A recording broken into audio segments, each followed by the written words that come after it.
Olá, eu sou o Dr. Clark Vieira, angiologista e cirurgião vascular. E desde que entrei no curso de medicina e nas residências médicas, observei algumas práticas simples que salvam vidas e sempre me perguntei por que essas coisas simples não eram ensinadas na escola brasileira. E bem, hoje nós temos essa ferramenta maravilhosa que é a internet e resolvi começar esse projeto. Esse é o básico, porque quem não é médico precisa saber. Esse vídeo é a parte 1 de dicas que podem salvar a vida de uma pessoa em situações de trauma vascular. Pode até parecer um pouco distante da sua realidade, mas as ocasiões que envolvem sangramentos podem estar mais perto do que você imagina. Nessas situações, condutas bem embasadas podem ser a diferença entre a vida e a morte. Porém, deixamos claro que, como ressalva, existe de fato uma recomendação para que pessoas leigas não tomem condutas em situações de vítimas de traumatismo.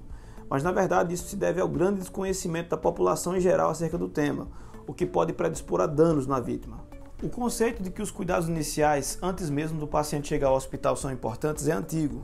O barão Dominic Larrey, médico-chefe militar do exército Napoleão no século XVIII, foi o criador das chamadas ambulâncias voadoras.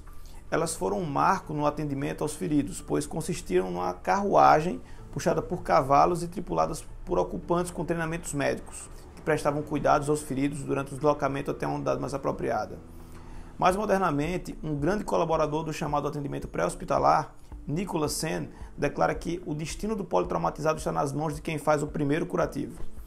Vamos simular um cenário para criar situações.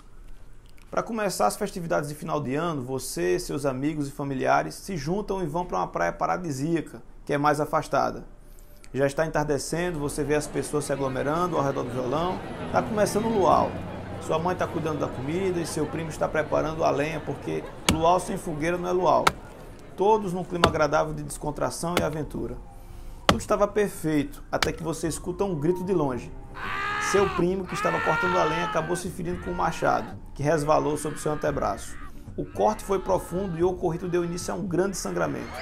Daí começou um grande tumulto, todos estão tomados de grande pavor, pois o hospital mais próximo fica a algumas horas dali, numa estrada acidentada e ninguém sabe o que fazer para controlar a hemorragia.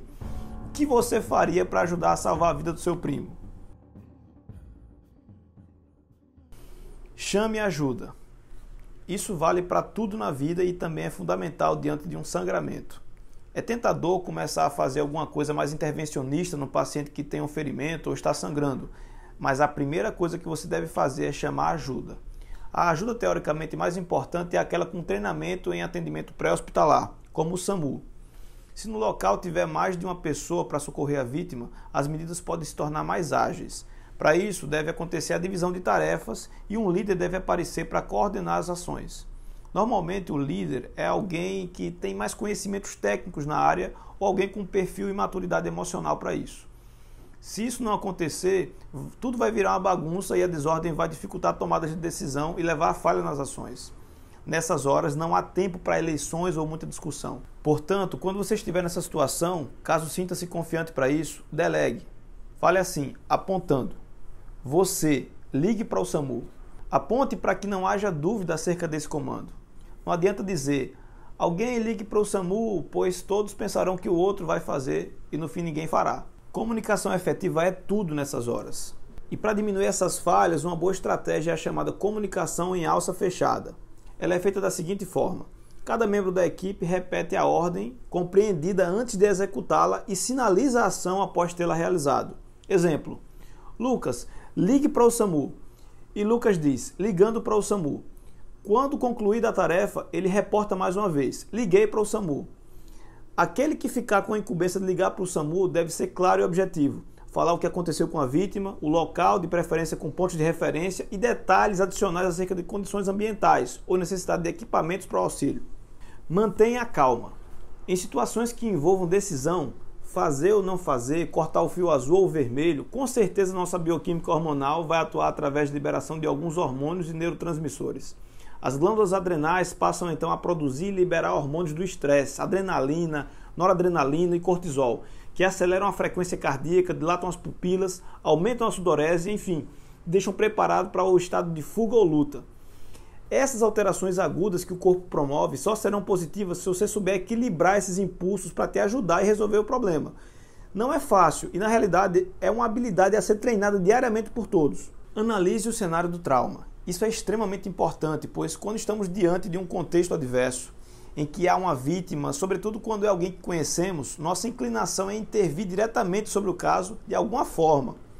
Porém, em muitas situações, a inobservância a fatores ligados ao ambiente, especificadamente aos perigos presentes no cenário do trauma, podem transformar aquele que se propõe a socorrer em mais uma vítima. Exemplo: alguém ferido e com dificuldades de locomoção no meio de uma estrada movimentada precisará, antes do atendimento efetivo, da interdição, ainda que improvisada, da via, para que evite-se acidentes envolvendo a vítima e o prestador dos cuidados. De outro modo, o número de vítimas só aumentará. Não fique enxugando sangramentos. É exatamente isso que você ouviu. É muito comum que as pessoas leigas fiquem enxugando sangramentos com toalhas ou panos, na expectativa de que eles irão parar com essas medidas. Saiba que, desse modo, eles só devem parar quando todo o sangue acabar. Então não deve ser feito esse enxugamento do sangue. Além de não resolver a situação, a remoção do sangue da ferida vai levando junto também os coágulos que o próprio corpo produz para diminuir o sangramento.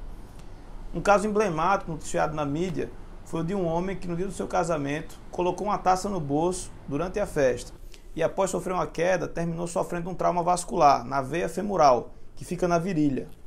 Sangrou na festa, com os convidados tentando enxugar o sangramento, e morreu após ir a 2 hospitais. Certamente, a sobrevida num caso como esse depende de ações muito articuladas e rápidas para corrigir o problema. Faça a compressão pontual sobre o sangramento. A primeira medida e mais importante deve ser a compressão na região que está sangrando, pois naquele lugar é que há lesão vascular. Quando comprimimos ali, há uma chance muito grande de fecharmos o vaso no segmento em que há a lesão e assim parar ou diminuir o sangramento.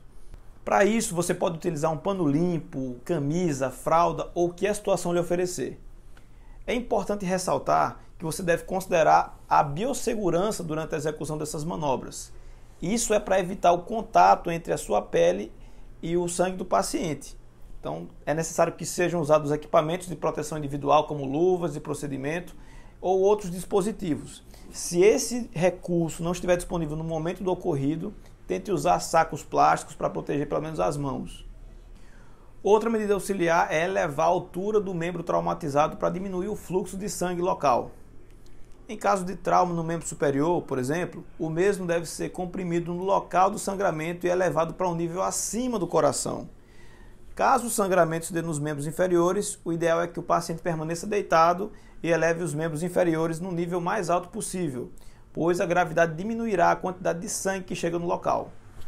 Mas é importante também proceder à compressão pontual na região do sangramento. Recapitulando: chamar ajuda, manter a calma, análise do cenário do trauma, não ficar enxugando sangramentos, compressão pontual sobre sangramentos, elevar o membro para diminuir o fluxo de sangue. Por esse vídeo é isso. Ficou com alguma dúvida? Deixe aqui nos comentários. Achou legal a iniciativa?